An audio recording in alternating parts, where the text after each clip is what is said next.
An old fable tells of a boy who lightly brushed his hand against a stinging nettle. Crying from the pain, he ran to his mother, who told him a simple truth.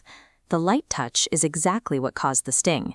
The very next time you encounter a nettle, grasp it tightly, and it will do you no harm.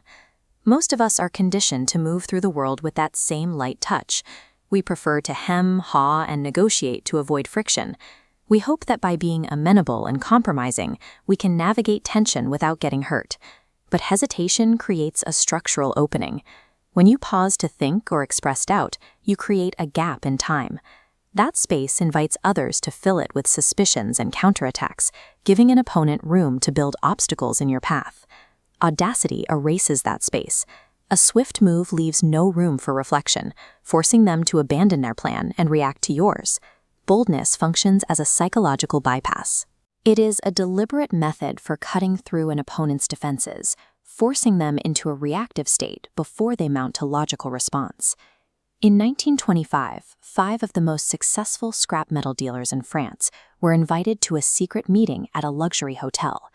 The government, they were told, was quietly planning to tear down the Eiffel Tower for scrap. It was an impossible premise, yet they all showed up with their checkbooks ready.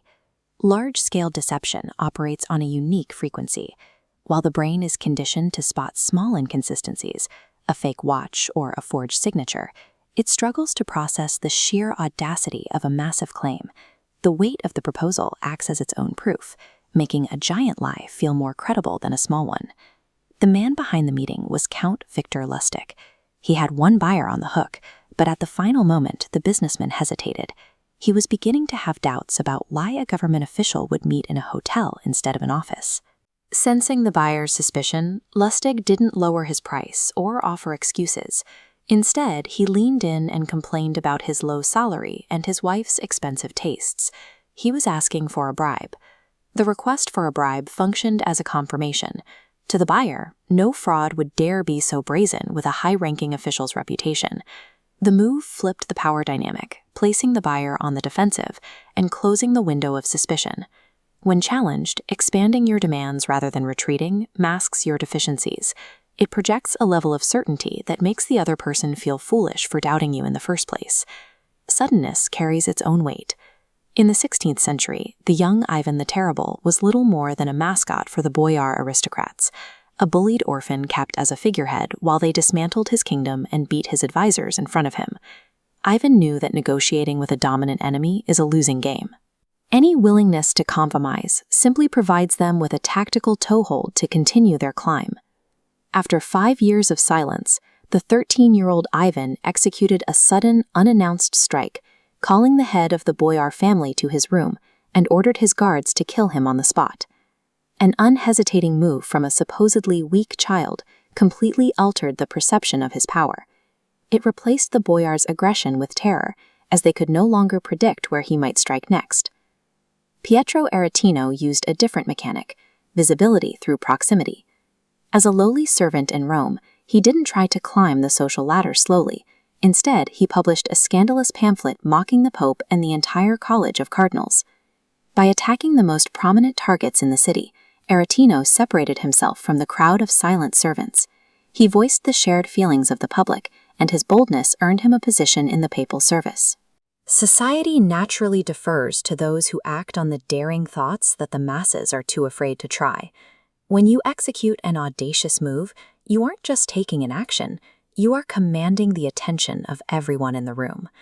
Audacity is a tactical instrument, not a permanent state. Used at the right moment, it secures a position. Used constantly, it becomes a liability. Figures like Lola Montez used boldness to seduce kings, but because she could never turn it off, her actions eventually crossed into perceived madness.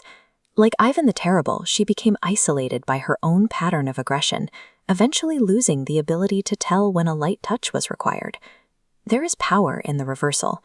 Feigning timidity can be used as a lure, drawing an overconfident opponent into a trap where they feel safe enough to expose their own flank.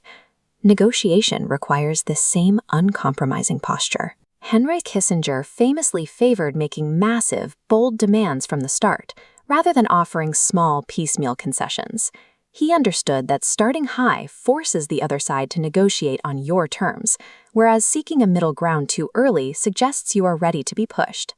When the moment to strike arrives, you must strip away all internal doubt. Going halfway with half a heart creates the very problems you are trying to avoid. In a world where the bold draw power and the timid fade into the background, calculated audacity is the weapon that forces reality to bend to your rules. When you finally reach for the nettle, grasp it with total commitment.